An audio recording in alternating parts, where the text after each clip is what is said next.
He's fine right now. So we're gonna give a rest in peace to the great Frankie Beverly of Frankie Beverly and Mays and James Earl Jones. And then I guess do we Rich Homie Quan as well? But I mean, some people in the group was upset saying that while we mentioning him in the same thing of these other two people. But so I don't have a connection with Frankie Beverly. We've talked about that before, but my mother loves him. So everybody knows Stacey don't wake up before 9 o'clock. Don't call me before 9. I woke up that day to a text message from a friend, 7:40. Best friend Brandon, 8 something. My mama, 8:35, called. Girl, Frankie Beverly gone and you ain't called and told me nothing. I was asleep. She's like, well, your youngest sister called me early this morning and told me, well, why are you calling me? But she had to work. Right. Okay. I don't have to be at work yet. I was asleep. And so just know my mama's not doing okay. Pray for Brenda. And that's that. But yeah, I mean, he made that. Frankie Beverly and Mays made some amazing music that is very important to the Black community. Cookout music. Yep. Can't have a cookout without a Frankie Beverly song. Any of them. And low key, you know, Beyonce benefited off of remaking that as well as them on her remake of Before I Let You Go. Yeah. It benefited both people. It benefited them to kind of, even though people do, and I want it was starting to maybe lose its luster of like that's the song you play at the end of the night when you at the club. But the Beyonce brought it back into the light for a little bit younger of a crowd that didn't know about that part of the club life where that was part of your evening when you heard them play that. I was like, oh, let me go get my tab ready. Yeah, I ain't got it yet. I always call Beyonce version like the HBCU version. It is. And like I don't like her version of it. I don't either. But I understand like the energy of it. I don't. And but before I let go, that was the end of the nightclub song. And like I said, with me not growing up hearing it, I remember just being in the club and that would come on. I'd be like, what the hell is this song that y'all play every time it's time to go? And everybody would be like, it'd be so in. I'd be like, all right, well, let me go ahead and go to ballet. Because obviously it's time for me to go. But again, just didn't have a connection to the song. But even with me not having a connection, I don't like Beyonce's version. But I mean, and before somebody say something, I still, y'all know there are Beyonce songs I love. I don't like that one. They be like, Stacey a hater. That's it, immediately. Well, that's because you just hate Beyonce. I don't hate Beyonce. I don't like that song. And that's okay. That's it. I just don't like that song. Okay to not like stuff. It's okay to not like stuff. Whether it's a song or it's a whole artist. I don't dislike the artist. Just don't like this song. She has plenty of other songs that I love. That ain't it. This ain't Texas. Right. Then James Earl Jones passing away as well at 91, 92 years old. Stacey, what you roll your eyes for here? It's not an eye roll. It's a I didn't know that I was supposed to hate James Earl Jones. Nobody told me. Yeah, I found that out. I didn't know. That's been out there, and that was weak sauce to do that. I had never, ever, ever heard that he felt the way about Black women. I had never heard that ever in life. So and I started seeing people after he passed, I started seeing people make little posts or little posts, not really saying anything, but like, oh, he ain't like Black women. I'm like, what? Where is that coming from? Like, and then somebody sends me the link. I watched this video of this interview from the 60s. There's a lot to unpack. And I agree. Can we not do it on the day he died though? That was my whole thing. It's like, the man at least had one day he died. I think it was people immediately were like, oh, well, he ain't like Black women, no way. And it was like, wait, what happened? And then, oh yeah, him, Harry Belafonte, Sidney Poitier, ain't none of them like Black women. And then when I finally Google it, I'm like, oh shit. Like, but who knew to Google James Earl Jones don't like Black women? I've never thought to Google that. So I need to Google what Black celebrity men don't like Black women. But then I flip it all the time. And if you look at that time, even their counterparts, black women, had white men too, though. So it's like, I don't understand. It's Diane Carroll, Dorothy Dandridge. Then the Al Pacinos had the black wives. Yeah. Robert De Niro. Yeah. I haven't done the research, but now that makes me wonder, because you mentioned like Eartha Kitt, like Diane Carroll, they all end up with white men. And that makes me wonder which came first. I think it's just them all just being in that upper crust of people and you just kind of around different sets of people kicking it. It could have been. I don't know. I really do wonder that. Like now I'm wondering, did they get the disrespect first from these black men, and then they were like, and then the white dude was like, hey, they were like, okay, what's up? I think like having a white person back then is like equivalent to like having a Maybach and a Rolls Royce now. 100%. Oh, there was definitely a status symbol of it. And even in the interview with him, you had to be able to protect it though. You couldn't just be no dude named Willie Earl that lived in Kansas City. Yeah. You had to be like somebody and be able to protect it, because you might die though if you didn't have like something to protect you with it, like these other actresses and actors. You had to be able to protect it. Like in the interview, he says that, and again, I can play it. I got a clip of it if you want me to play it. Oh, go ahead and do it, because what he says about black women, there's a truth there, but he doesn't dig into it to explain why it is the way that it is. So go for it. Hold on, I'm pulling it up. I got it. Do black men marry white women because of the nature of black women? I know in some of our earlier conversations you mentioned that the black women you've met have been uptight. What do you mean by that? Well, I'll answer the one question. What do I mean by uptight? Going toward a more militant attitude about their own identity. And in many ways are way ahead of the black man, because I don't know why, but in many ways are replacing the black man. There's a whole, there's an almost unfeminine aspect of the black militant woman. Do you find that some black women you've known out of your personal experience blame the black man for what happened to them in slavery even today? Of course. If the black man, regardless of the causes, failed to protect her, left her in a position where she had to sell herself or bargain with her body and so on. Yes, she had there's a resentment about that, but it's very complex now. You see, I think in another generation you'll get a whole crop uptight about their position in society. There are many, because I'm generalizing now, many are overreacting against Aunt Jemima, the Aunt Jemima image, the submissive Mother Earth type, unselfish, all-giving, especially all-giving to the white man, sexually and in the kitchen, every other way. And she's also overreacting against the problem of having to be the breadwinner, the matriarch of the house. The myth of the black matriarch is really a myth, because she is not. It wasn't her choice. Many black women, I'm sure, once they found this job had a certain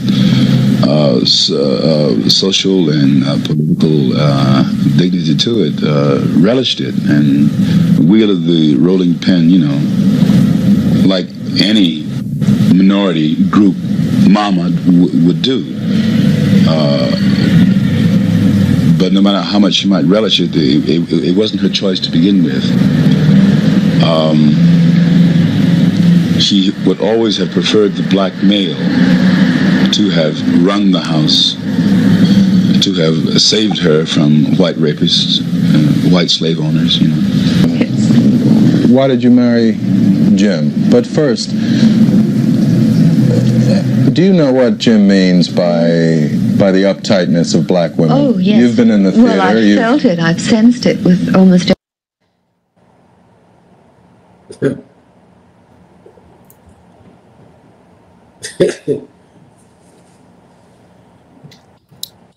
on mute? The fact that he had Emily Grace on there talking about, oh, I felt the resentment. Oh, I felt it, and thank you for cutting it off. It was like Thank you for cutting it off. It was like pretty much until she started speaking, it was like, okay, just be quiet, and then here she comes. It's like, ma'am. We just wanted to know how y'all fell in love. Right, exactly. We just want to know if y'all met at the party. How you meet this nigga? Yup, exactly.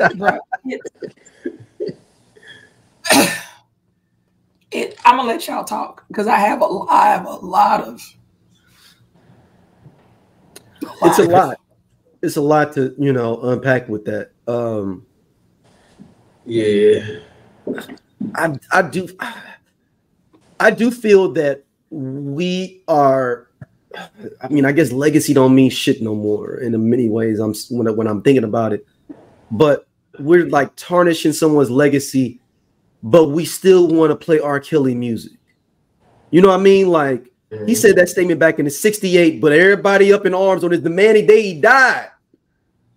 But will fight you over playing a Step in the Name of Love at a wedding.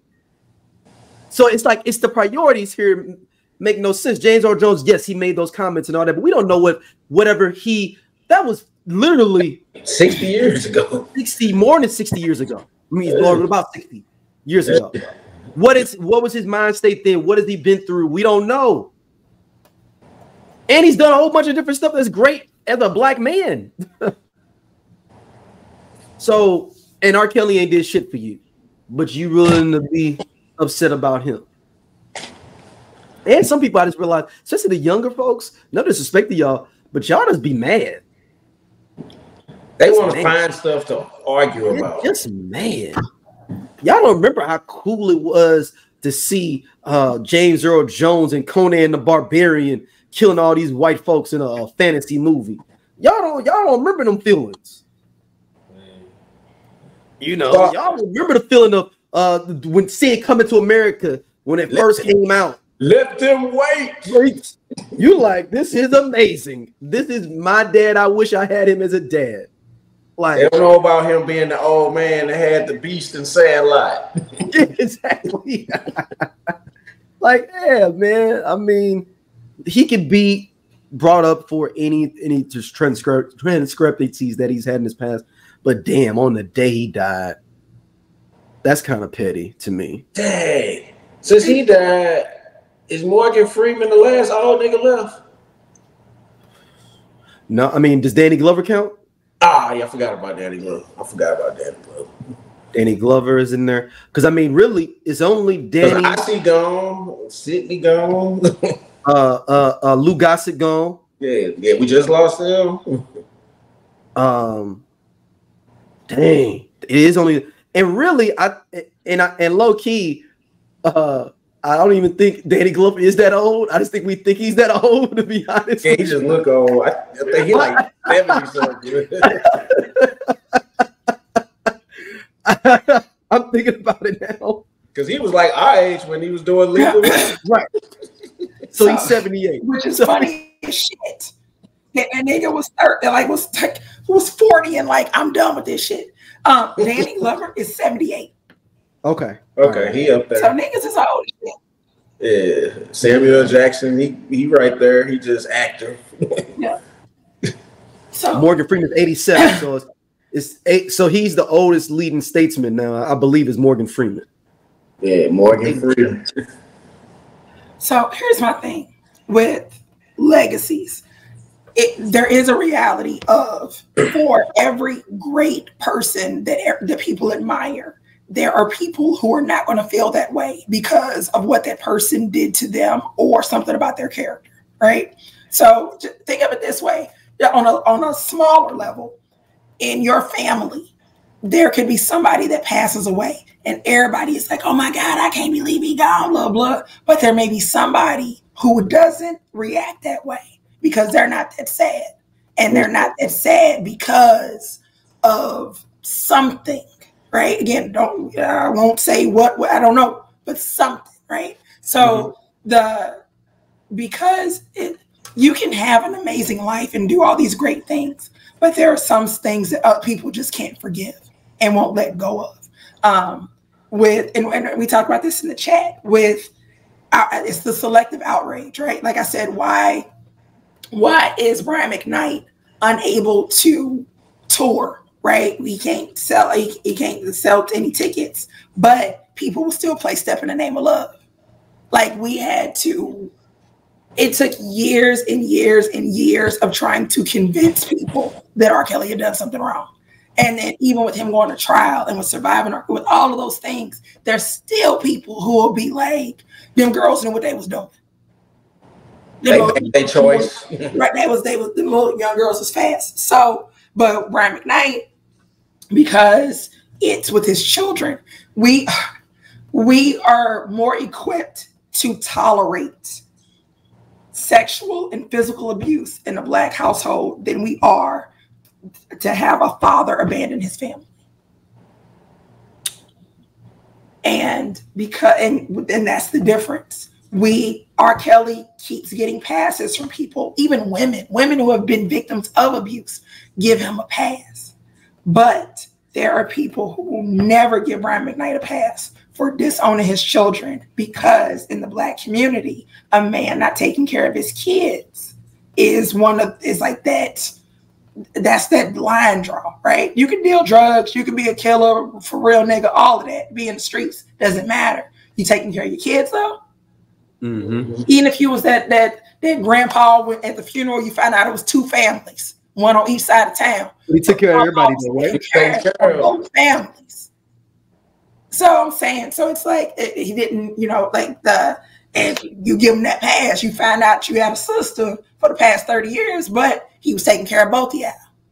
You know what I'm saying? So with legacies, it becomes difficult because what you want your legacy to be and what it ends up being can be two different things. And like I said, with him even talking, like I said, this was in the 60s.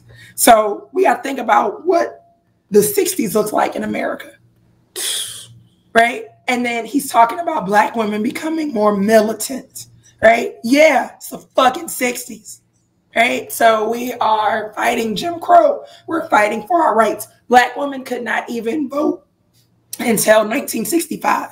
So like we are fighting for our rights to just be human. And yeah, there may be some militance that comes with that, or him saying that the black matriarch is a myth because she didn't want that role. He's not wrong. No. There's a lot of truth of what he said. And even with him talking about slavery and how women had to become, I don't want to say more masculine, but we had to take a more dominant role in the household because of that. But he brings it up, but doesn't dig deep into it. Right? Like, it's like, yeah, you can bring up like, because of slavery. Well, what about it though? So it's like, yeah, they like you're upset, or you feel that the Black women are more militant, or that they're more, uptight. And because again, this is the end of the 60s, and we are trying to, it's not even about being equal. It's like, we're just trying to be human. We're trying to be recognized as being human, and rather than you, and again, it appears you understand that, but I like Emily Grace over here.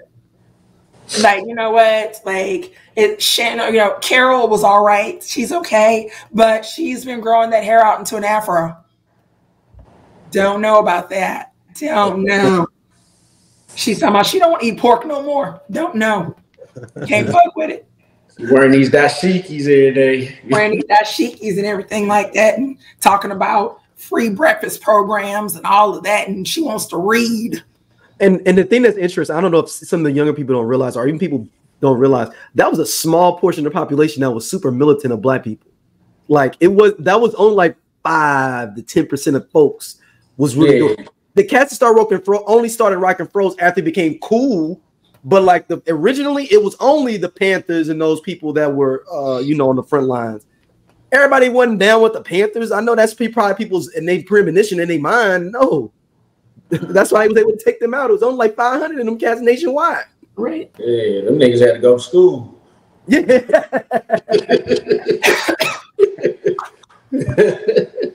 Moms wasn't playing that. They probably thought the Panthers was a game. Like a no, you ain't finna go to no Panther party. Oh, you think you finna party? Hey, this cool ass Scott from the I Love 90s Music Podcast. Hit that subscribe button right now. Like it on the SOLC network. You finna get all the real deal on the 90s, the 2000s, and the splash of that 80s. Do it right now, man, and I'll be your friend.